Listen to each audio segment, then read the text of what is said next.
안녕하세요. 이번 시간에는 지난밤에 미국 연준이 기준금리를 또 0.25% 인상했죠. 그러면서 연준 의장이 그 기자회견에서 발언 내용을 놓고 해석이 분분해요. 지금까지 경기 침체를 주장했던 사람은 연준 의장이 기준금리 인하 계획 없다. 그리고 경기 반등 가능하다.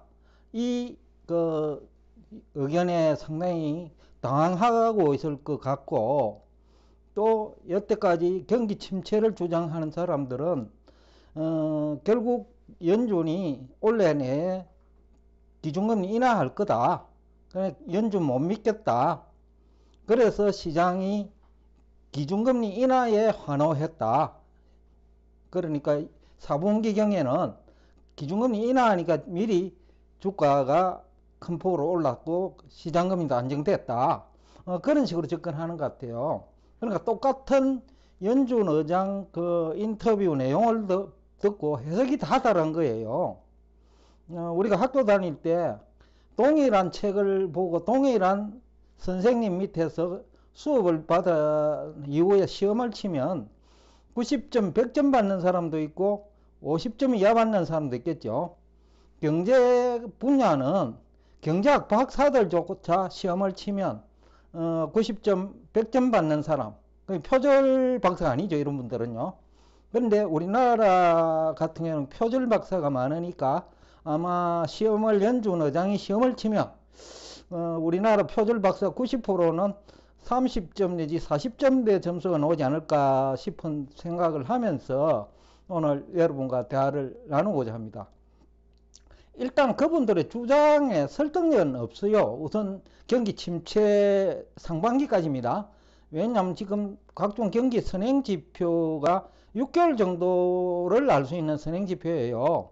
노동시장도 지금 12월 그 구인난이죠. 또 그 구직을 연자하는 구인이 많네요. 그래요. 그 채용을 하겠다는 의사 표시를 한 건수가 한 1100만 건 정도니까 그 시장 예상보다도 훨씬 많고, 또 11월 그 통계, 그러니까 채용 관련 통계죠. 그때보다 오히려 5.4% 증가했단 말이죠. 그러니까 기준금리 인상 계속함에도 불구하고 실제 경제 현상은 계속해서 인원을 채용하는 쪽으로 가고 있단 말이죠. 그러니까 그 경기 침체를 얘기할 수 있는 분야가 상당히 몇 개는 있겠지만은, 그러나 가장 피부로 느끼는 현장은 채용이니까 그쪽에는 경기 침체를 확인할 수 없다. 6개월까지는. 왜냐? 지금 1100만 건인데 한 달에 100만 건 내지 200만 건씩 줄더라도요. 그래도 한 500만 건 6월까지 있거든요. 그러니까 6월까지 경기 침체 가능성은 없다. 일부 경기 선행지수 해석이 안 되는 사람이 장단기 금리 역전을 두고 경기 침체 임박했다 얘기를 하고, 또 그 소비자 신뢰지수도 그 다음에 컨퍼런스 보고대에서 발표하는 신뢰지수는 문제없어요, 아직까지. 그런데 뭡니까? 미시간 대학에서 발표하는 또 소비 신뢰지수는 조금 부정적이에요. 그런데 시간이 가면 또 미시간 대학도 몇 개월 전부터 안 좋았으니까, 그러니까 점점 개선되고 있어요, 미시간 대학도. 그러니까 그런 그 지역적인 그 경기 침체 신호를 보고 경기 침체 임박했다. 그래서 연준이 항복한 거 아니냐라는 의미로 해석하는 사람은 아직까지는 6개월 정도 최근에 이제 경기 동향에 기초해 가지고 그 관련 통계에 기초해 가지고 경기 반등 가능성에 그 무게를 실었거든요.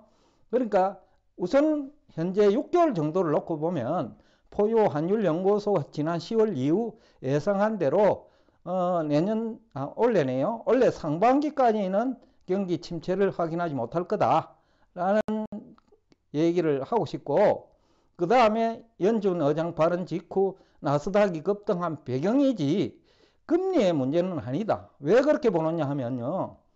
결국 중요한 것은 상장기업 매출액과 영업실적이잖아요. 4분기도 어닝 서프라이즈가 약 한 68에서 70% 가까이 나오거든요.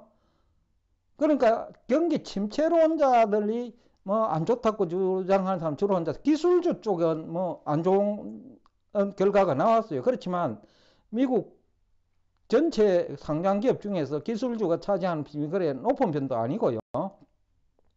그러니까 전반적으로는 나쁘지 않았다는 거죠.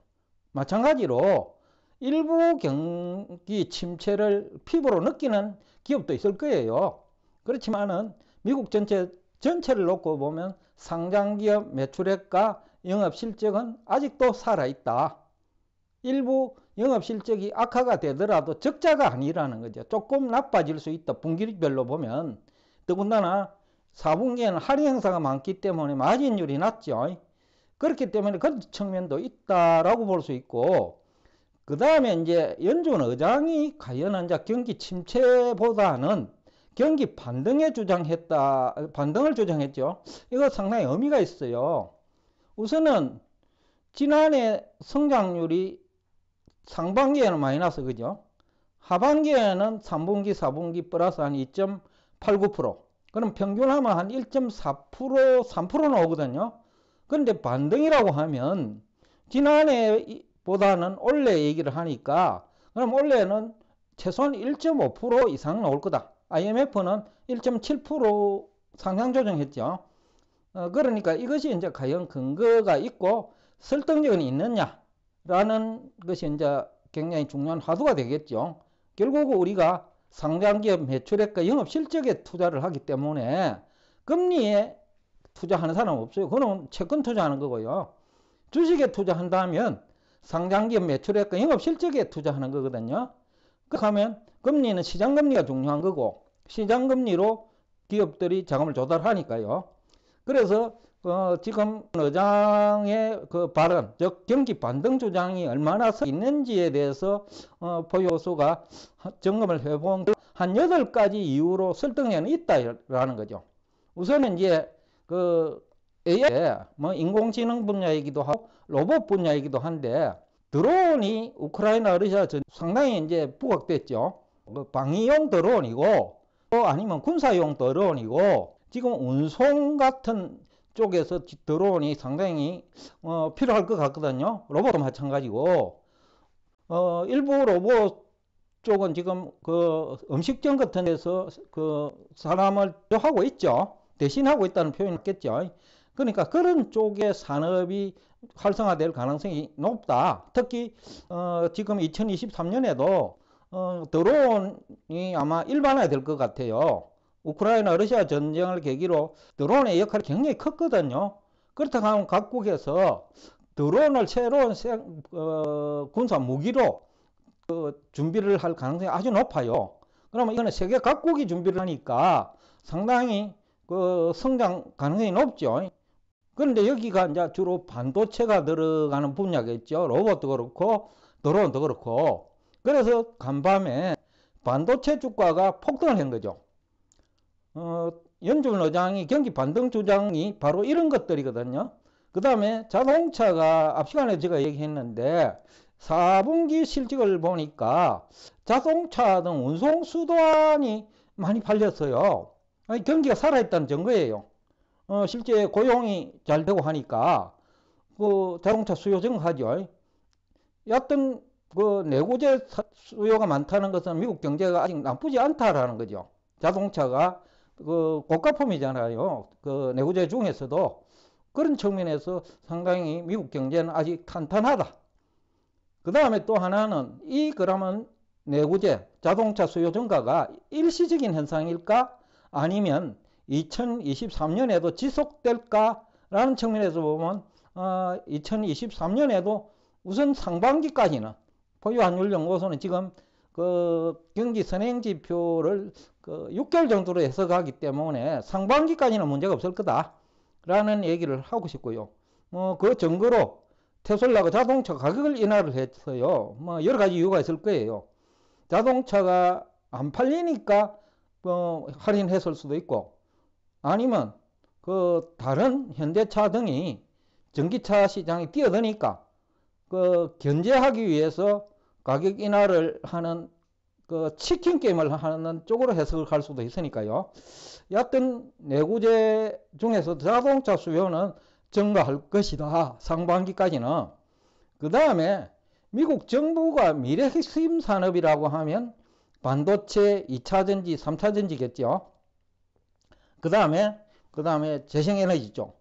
이쪽에 투자를 적극적으로 하고 있고, 2차전지와 반도체는 외국 기업까지 미국에서 생산 활동을 하도록 유도하고 있죠. 각종 세제 혜택이나 보조금 지원을 명분으로. 그러니까 이 또한 미국 경제가 침체에서 벗어날 수 있는 또 다른 이유 중에 하나죠. 그리고 또 하나는 이 전기 수요가 이제 갈수록 굉장히 폭발적으로 증가할 거예요. 전기차만 하더라도 지금 충전을 500km, 400km 갈 때마다 충전 다시 해야 되잖아요. 그리고 2차전지가 거기만 서 있는 것도 아니고, 로봇도 마찬가지고, 로봇은 2차전지를 만약에 사용한다면, 1시간마다 충전해야 될지도 몰라요. 그러니까 이제 이쪽은 3차전지 또는 수소전지 쪽으로 가야 되겠죠. 그러니까 이제 드론이나 로봇 산업은 에너지가 더 많이 필요하다. 즉 3차전지, 수소전지가 필요하다. 그쪽에 또 새로운 발전 분야니까 그런 쪽에 많은 투자도 있을 거고, 그 다음에 투자가 있으면 GDP로 연결되죠. 그러니까 문제될 것 없다. 앞에도 얘기했지만 방위산업도 폴란드, 헝가리, 어떤 유럽, 나토 회원국 중에서 러시아와 가까이 있는 국가들은 방산업에 상당히 신중을 할 거다. 그리고 일본도 중국이 대만 침략한다는 얘기가 막 나돌고 있으니까 일본도 방산 쪽에 투자를 많이 할 거예요.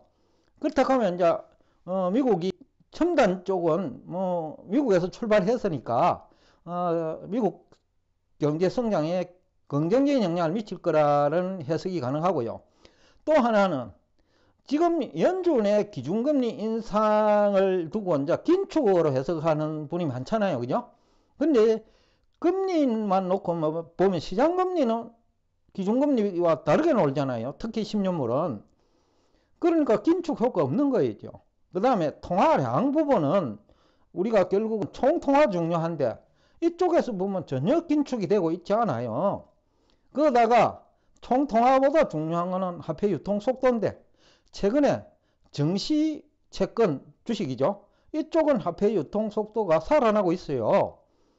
그러니까 긍정적이죠. 그러니까 첨단 산업 미국 2023년 GDP 성장에 필요한 돈은 충분하다라는 얘기도 가능하고, 그 다음에 심리 문제인데 심리도 상당히 중요한 경제활동 영향 요소니까 지금까지 이제 주가 망가지고 성장률도 사이비 경제학자들이죠. 그분들이 침체라고 얘기하니까 일반 심리가 다수가 그렇다는 거죠. 멍청한 사람 많으면 보통 사람도 같이 멍청한 의견을 수용하거든요. 마치 250년 전에 갈릴레오가 왕따 당한 것처럼, 또 아인슈타인이 왕따 당한 것처럼 그렇다라는 거죠. 그러니까 이제 그것이 이제 조금 옛날과 달라가지고 정보화 시대니까 사이비 경제 전문가들이 무능하다는 것이 이제 입증되고 있고, 또 연준까지 그 얘기는 설득력이 없다. 즉 경기 침체 얘기는 설득력이 없다.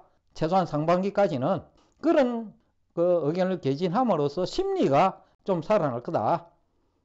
거기다가 이제 그 인버스 투자 또는 공매도한 세력이 지금 불안하겠죠. 그래서 지금 어제 연준 발표 내용을 보고 해석이 다 다른 거예요. 공매도와 인버스 투자자는 부정적인 얘기를 하고 싶고, 침체는 그래도 있을 거다라는 얘기고, 또 포유 환율 연구소처럼 경제 살아있다, 상반기까지는 문제 없다, 그래서 주가가 오른다 라는 논리를 펴는 사람 입장에서 보면 공매도와 인버스 투자자들이 이제 어쩔 수 없이 청산하겠죠. 그래서 앞전에도 포유환율연구소가 나스닥 지수 12,500이 돌파하면 불안한 인버스 투자자와 공매도 세력이 13,500선까지 올라가는데 크게 기여할 것이다. 그리고 지금까지 주가지수 상승을 유도한 집단, 뭐 투자은행이나 또 아니면 그 헤지펀드가 되겠죠. 그런 쪽에서는 밀어붙일 거예요. 아마 1월 중에 13,000선 돌파 내지는 13,500까지는 돌파하리라고 봐요.